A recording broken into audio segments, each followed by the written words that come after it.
Chaque semaine, un professionnel reconnu dans son domaine vient répondre aux questions qu'on se pose. Notre experte aujourd'hui est médiatrice familiale. Bonjour Olivia Barr. Bonjour Michel.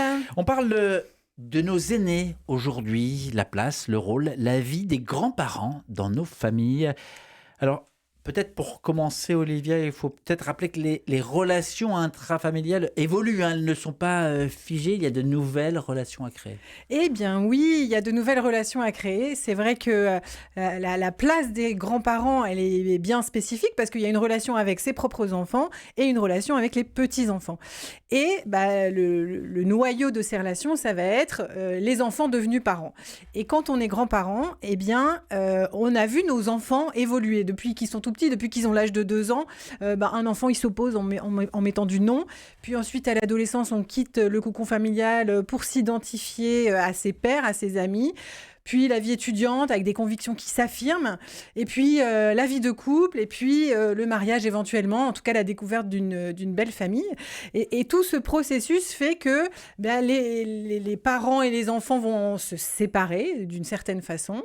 L'enfant va s'individuer et devenir une personne à part entière qui se détache progressivement de ses parents. Et donc cet enfant devient finalement l'homme ou la femme qu'il est. Exactement, l'homme ou la femme qui naît et qui n'est pas forcément celui que son parent avait projeté.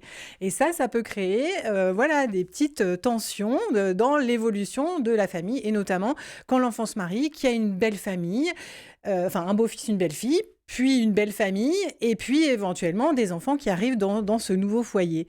Et les parents deviennent des grands-parents et voient leur enfant qui fonctionne dans sa propre famille, peut-être de façon différente de ce qu'eux avaient imaginé et projeté. Peut-être, mais forcément, en fait, puisqu'on En est fait, tous, forcément, on est tous mais différents. oui. Mais alors, les parents, certaines fois, ne reconnaissent plus vraiment leur enfant, ou au moins la manière dont ils les avaient élevés. Eh bien oui, c'est ça, parce qu'il peut y avoir, ne serait-ce que dans la façon de s'habiller, la façon de gérer un repas familial, d'organiser des fêtes, et puis d'éduquer les enfants. Et ils se disent, mais enfin, il fait ci, il fait ça, mon enfant, mais je ne l'ai pas élevé comme ça, mais voyons, c'est pas du tout ce qu'on lui a transmis. Et donc, ça peut créer des tensions. Oui, je le reconnais pas. Et donc, qu'est-ce qu'on fait de ça ? Mais justement, comment est-ce qu'on fait pour se mettre à l'écoute, si au moins on en a la volonté pour faire connaissance finalement avec ce nouvel enfant. C'est la même personne, mais qui évidemment a changé. Qui a évolué.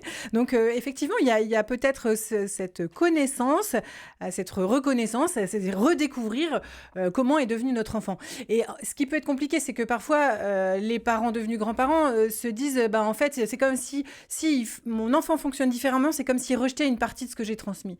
C'est comme s'il rejetait une partie de la famille. Les grands-parents peuvent le prendre contre eux, alors qu'en fait, c'est pas le cas. C'est simplement une forme d'individuation et de façon de faire différemment.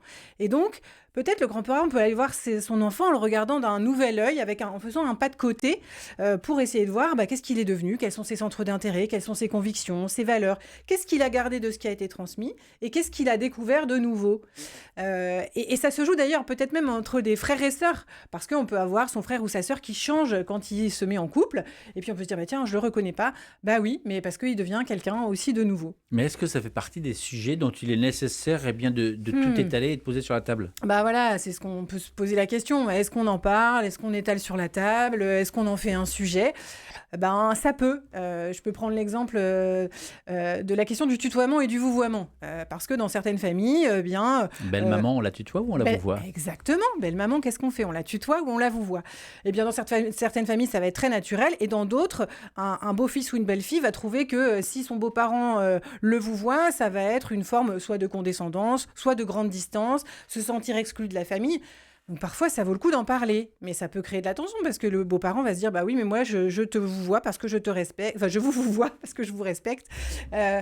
Voilà, donc si ça crée des sujets de tension, parfois ça n'en crée pas et c'est pas la peine d'en parler. Si ça en crée, comment on fait pour se mettre autour de la table, éventuellement en parler ? La position du fils ou de la fille qui va être un peu au milieu va être un petit peu compliquée. Ça peut être pas mal d'en discuter si c'est possible. Oui. Mais ce que vous dites, c'est que ces sujets, ils sont discutables. C'est-à-dire que, alors après, il y a peut-être le bon moment, le mauvais moment. C'est pas au moment où la belle-mère apprend comment gérer un bébé, par exemple, avec son expérience à elle, et qu'elle veut réapprendre finalement, refaire l'éducation de la génération de choses. C'est peut-être pas le bon moment, mais il y a forcément un moment où c'est possible de le faire. Bah, je sais pas, ce serait idyllique de dire que c'est toujours possible et que ça peut se faire. Moi, c'est ce à quoi j'aspire pour les familles. Et en même temps, parfois, il y a de la pudeur, on n'ose pas, on est mal à l'aise. Et effectivement, par rapport à ce que vous dites, je pense que la meilleure façon de faire, c'est toujours en anticipation, quand c'est possible, en disant, bon, voilà, nous, on va être parents, il va y avoir un bébé, comment tu envisages ta place de grand-mère, ta place de grand-père. Voilà, on peut entendre parfois, moi, j'ai hors de question que je sois la nounou de mes petits-enfants. Ou bien, moi j'ai envie de voir mes petits-enfants très souvent. Bon, comment on trouve une place ajustée entre je suis présent à la hauteur des attentes et de ce que je peux donner ou de ce que je veux donner. Avec cette impression aussi que la relation entre le grand-parent et le petit-enfant prime ou enfin devient nouvelle et donc exclut finalement. Alors voilà, la question de est-ce que cette relation, elle est nouvelle? Est-ce que la question c'est exclure ou pas? Je pense que plus il y a de liens dans tout ça, plus c'est parlé, plus c'est... Voilà, en tout cas, il y a une relation qui est différente. Et comment les parents vont pouvoir permettre que cette relation différente entre des grands-parents et des petits-enfants puisse éclore. Et puis les grands-parents peuvent être des super ressources aussi. Il y a parfois des fois, on est en difficulté avec un enfant qui peut avoir une très belle relation avec un grand-parent. Et ça peut être un magnifique soutien. Il y a tout de même une asymétrie claire dans cette relation. Oui, alors c'est vrai que c'est quelque chose que je peux observer et que j'aime bien rappeler, c'est que parfois il peut y avoir des tensions qui sont très vives dans cette relation grands-parents-parents. Et il y a des enfants qui parfois décident de mettre cette relation à distance et se disent, en fait la meilleure chose que j'ai fait, c'est de couper les ponts avec mes parents. Et ça, c'est extrêmement douloureux et difficile pour le grand-parent parce qu'il y a cet amour de ses enfants qui est incommensurable et donc il y a une souffrance qui est énorme des grands-parents quand ils ne voient plus leurs enfants ou quand ils ne voient plus leurs petits-enfants.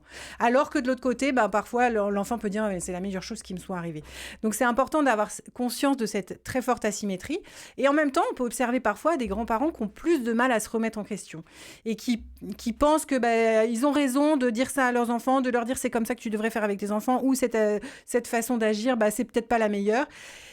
Donc, c'est comment à la fois on arrive à se remettre en question, à mettre un peu ce qu'on pense sans le dire forcément, voir comment se débrouillent nos enfants et accueillir cette différence. Mais au fait, qu'est-ce qu'elle dit la loi sur ce sujet, sur cette relation parent-enfant? Oui, alors effectivement, la loi encadre ça. D'ailleurs, il y a une obligation alimentaire des grands-parents envers les enfants et les petits-enfants, et aussi des parents envers leurs propres parents, donc vers les ascendants et les descendants. Donc ça, et même vers les beaux-parents quand on est marié. Donc c'est important de bien choisir sa belle famille. Répétez-moi ça veut dire qu'il y a une obligation entre la personne et ses beaux-parents. Ouais, c'est ça, tout à fait. Ouais. Donc voilà, ascendant, descendant et les beaux-parents. Et puis il y a une deuxième chose, c'est que la loi elle dit que les petits-enfants ont un droit d'accès à leurs grands-parents. Et donc, comment fait-on dans ces cas-là, quand il y a de la tension, pour permettre aux enfants de, malgré tout, accéder à leurs grands-parents? Et parfois, ça va tellement loin dans le conflit qu'il y a des grands-parents qui ne voient plus leurs petits-enfants et qui peuvent dire « moi, je vais saisir le juge pour avoir accès à mes petits-enfants ». Et là...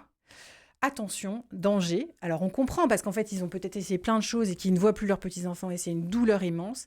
Mais de mettre entre guillemets son enfant au tribunal, ça peut être extrêmement délétère pour la relation. Alors médiatrice familiale, c'est votre métier. Est-ce que il vous est arrivé justement d'être surprise par que ce soit la liberté de ton d'action de certains grands-parents qui peut te déconcerter. Le jeune parent peut être surpris, déçu ou même parfois enthousiaste aussi par la manière dont ses parents, ses beaux-parents se comportent. Oui, moi c'est vrai, c'est souvent ça que je vois en médiation parce que je vois des situations qui sont conflictuelles et donc avec des parents extrêmement déconcertés par les prises de position de leurs propres parents. Les enfants ne se sentent pas reconnus en tant que personnes, ils se sentent... remis à leur position d'enfant, alors que ce sont des adultes. Et donc, oui, moi, c'est effectivement ce que j'observe. Et ce que j'observe aussi, c'est que c'est important de remettre de la communication dans ces situations-là.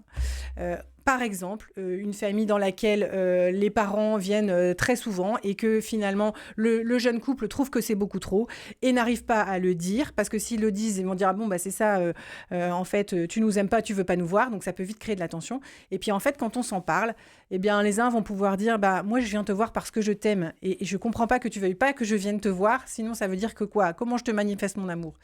Et l'enfant qui répond, oui, mais quand on aime, on rend l'autre libre. Et donc, on accueille ma liberté, c'est aussi de pouvoir te dire qu'à un moment, c'est trop. Et donc, je trouve que c'est chouette quand on peut se dire ça, parce qu'il y a des prises de conscience. OK, on s'aime. OK, on a besoin que la liberté de l'un et de l'autre soit respectée. Et la médiation, ça peut être un endroit où on va parler de ces choses-là et où on va poser ça. Et du coup, créer une nouvelle relation. Comment on fait quand vous voulez venir à la maison?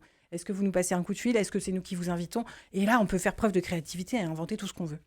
Olivia Barr, notre experte cette semaine, on l'a compris, le recul, l'expérience, l'âge, la sagesse peut-être aussi de nos aînés prend des formes très très différentes.